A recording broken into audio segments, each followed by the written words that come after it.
In this September 21st edition of 3 Etobicoke, I'm going to take you through a 3-bedroom plus den condo with a fantastic Toronto skyline view listed at $680,000 in the Erringate community of West Etobicoke, a dated but spacious bungalow in the Kingsview Village neighborhood on a generous sized lot listed at $1.38 million, and show you where you can find some of the largest affordable bungalows in Etobicoke south of the 401, and a private 3-bedroom, 5-bathroom home with nearly 6,000 square feet of living space that practically backs onto James Gardens in East Etobicoke off Edenbridge Drive, listed at $3.85 million. If this is your first time watching, my name is Jonathan Lee and I'm an Etobicoke real estate specialist. 3 Etobicoke is a video series that I run weekly where I analyze 3 different Etobicoke properties at 3 different price points. If you would like to chat about real estate, you can schedule a call with me through the calendar link at your convenience by clicking on the link below in the description. Now let's look at these homes. The first property that I have at our low price point is Unit 1901 at 627 The West Mall, listed by Keller Williams Portfolio Realty. It's actually listed by me.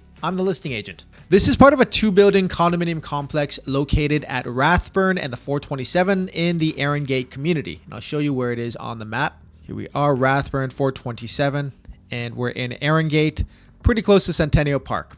The building is called Summit Royal, and the unit itself is a pretty spacious 3-bedroom plus den with 2 full bathrooms, and it's got this contemporary style kitchen. I'll quickly take you through the photos. Here it is from the exterior. We're walking into the unit. Here it's got this sort of original parquet flooring here. The kitchen was renovated in about 2006. Living, you have your dining space just off to the side. This is a den. It's got a big window, as you can see, so this could easily be used as a 4th bedroom. The reason it's called a den and not a bedroom is because it doesn't have a closet. Here's the first of the 3 official bedrooms. Here's the 2nd bedroom, and here we are in the primary bedroom. The primary bedroom has a walk-in closet and an ensuite bathroom. This ensuite bathroom has kind of a 2-room setup. They added a second vanity here. I believe this was probably originally like a makeup space or something like that. But you got your second vanity here, toilet, and of course shower. And this is the other bathroom. I've got ensuite laundry as well. It's got a great view of the Toronto skyline as well. Catch a close-up here. And that is mostly the unit. So it's got this really great northeast exposure.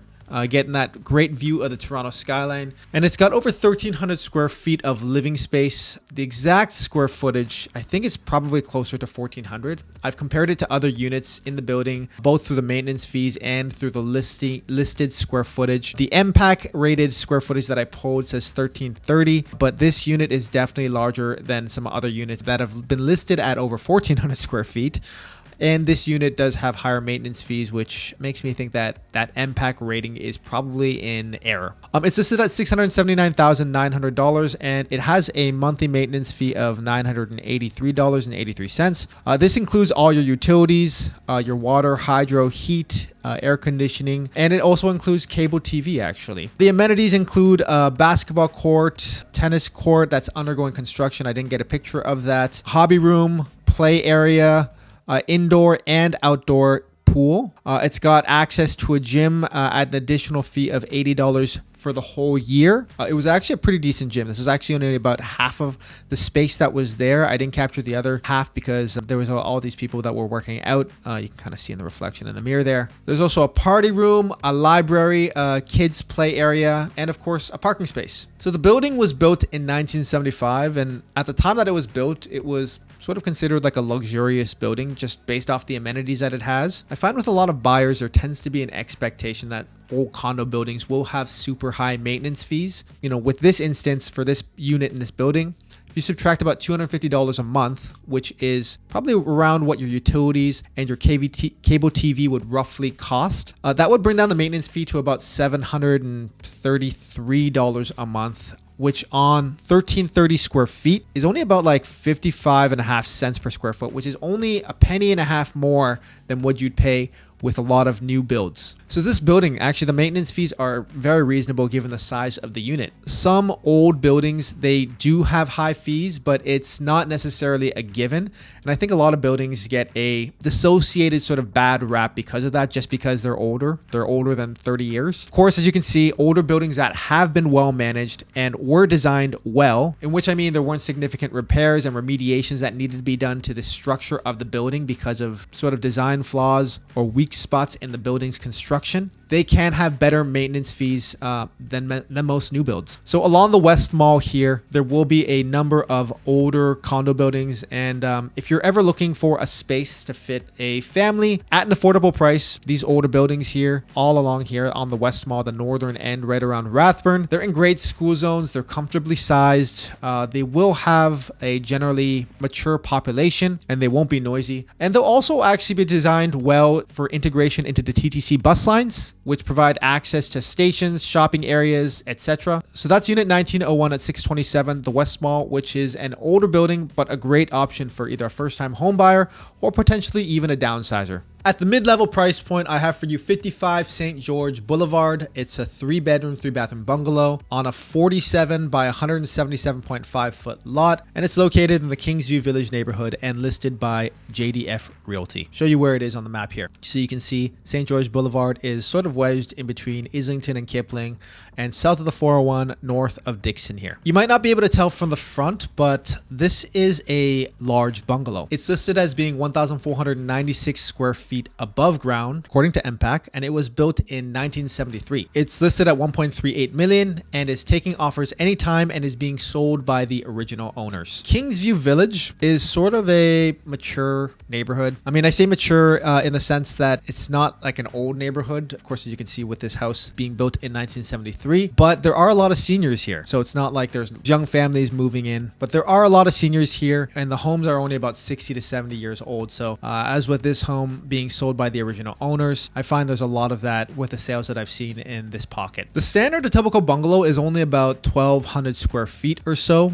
So this one being about 300 square feet larger, which is like the equivalent of 3 spacious bedrooms. If you imagine a bedroom being roughly 100 square feet, 10 feet by 10 feet or so, it would have the equivalent of 3 additional bedrooms up top on the main floor and then 3 good sized bedrooms as well in the lower level in the basement. So that's a lot of extra space compared to a standard Etobicoke bungalow. So I'll quickly take you through the pics. A couple of good indicators here of the size of the house is, of course, going to be its 2-car garage. That's sort of an obvious giveaway. If there's excess space on the lot and on the property to provide to a second car, it also tells you that there should be a fair amount of space on the interior as well. Here we are inside. Another indicator is going to be this pretty long and wide hallway that stretches, maybe 5 rooms or so. A great shot to post and upload on the listing. I think it might catch someone who doesn't know much about homes off guard and just provide a little bit of context. So that's probably about 80 square feet here. That's just dedicated to hallway. So in other homes, that would be enough for a bedroom, 8 by 10 feet. And that's another indicator for how you know that this home will be spacious, that there's enough square footage to sacrifice to a hallway rather than having a room-to-room design. They're separated by this hallway here. Here we are in the living room, into the dining area. You cross the hallway into the kitchen. The kitchen's got a full-size family table for the eat-in area. Plenty of cabinet space in the kitchen. A walkout off the side. And you can see the hallway down here going towards the rear bedrooms off the back. First bedroom. Second bedroom. That looks like it's a semi-ensuite. And then down into the lower level, into the basement. You got a bar here with a lot of texture, it looks like.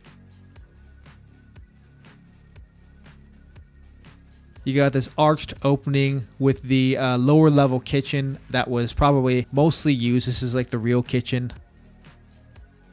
And then another lower level bathroom. So overall, the interior of the house, it looks pretty clean. It could definitely use a facelift in the basement and maybe the bathrooms. But otherwise, I mean, I'd say it's very livable and is a good looking home overall. It certainly looks like it's been cared for, it's been loved, and it's been well maintained. You can see the side patio here has quite a bit of separation between its neighbors. So plenty of space to set up an outdoor dining area. A couple call outs here. You don't see any sort of delineation between the property lines. That follows through to the backyard as well. No fences, no walls. That's not completely unusual from back in the day. A lot of people were very friendly with each other. It also helped to foster that sort of neighborhood feel and love your neighbors, be friendly with your neighbors. And they would have instead just planted maybe some hedges, some walkways to outline the borders of the properties. If you do care a lot about privacy and where your property lines are, and if you ever either want to rebuild your house or you just kind of want more privacy and enjoy your own garden, if you were to buy a house like this, make sure you budget the cost of staking out the lot using a registered land surveyor. So they'll follow the exact borders of your property lines according to calibrated equipment and the property description, and they'll plant these painted wooden stakes to it. And from there, you can get a fence builder to build a fence, ideally within a month or so of moving in. It's better to do this at the beginning with new neighbors rather than later on down the line. And it's also worth having these neighbors around when this is done, when the surveyor is staking out the property, just so they can see how the surveyor is doing their job. There's always a possibility that a neighbor had been maintaining maybe a foot or so of strip of lawn for many years, which had actually been in the ownership of this property. And having them involved in that process will at least have them less skeptical of the process and hopefully bring them to some agreement of the lot edges before you rebuild your property. I know it's a bit of a standoffish way to establish a new relationship with some neighbors, but it's better to set the expectations clear in the beginning, I find. As far as value goes for this property, the market is a little bit in flux right now, but a standard 3-bedroom bungalow, even if it's not newly renovated, I mean, of course, this property isn't newly renovated, but they tend to range in price between 1.25 to 1.4 million, depending on the neighborhood. And this one, with more living space and a bigger lot, as you can see, it's listed at 1.38 million. The area of Kingsview Village of, I'd call this northern central Etobicoke. It tends to be better value for a couple reasons. First, with Pearson Airport right here, you're kind of right in the middle of a active flight path. This is actually a pretty active flight path right here.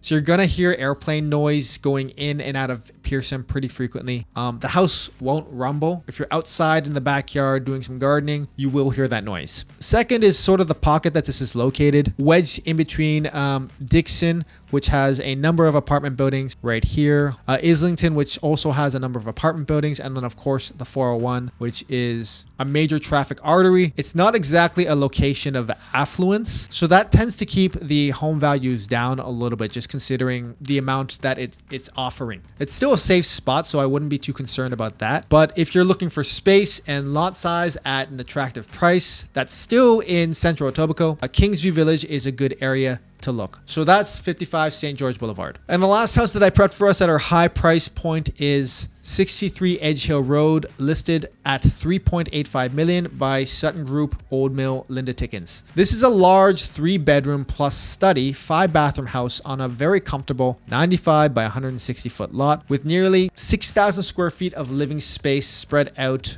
across the basement, main, and upper. The original structure, which is this lower level down here, was built in 1952, but it looks like it underwent a major renovation sometime in the early to mid 90s, as far as I could tell, kind of going back to the records. That major renovation was most likely a top-up, an extension both to the front and to the rear of the property. Since then, since it's had that major extension, those major builds, it's underwent at least a couple interior renovations. For example, this kitchen here, it looks pretty recent. It's a different kitchen from when the owners purchased it back in 2017. So they've also put their own personal touches on the property. I'll quickly take you guys through the photos here. Here we are at the front. Here you walk inside. As you can see, most likely the original structure started probably right about here. And then they had opened up this face here to provide that feeling of space, that sense of space and light where they could vault the ceilings. Living room with another extension for a sunroom off the back.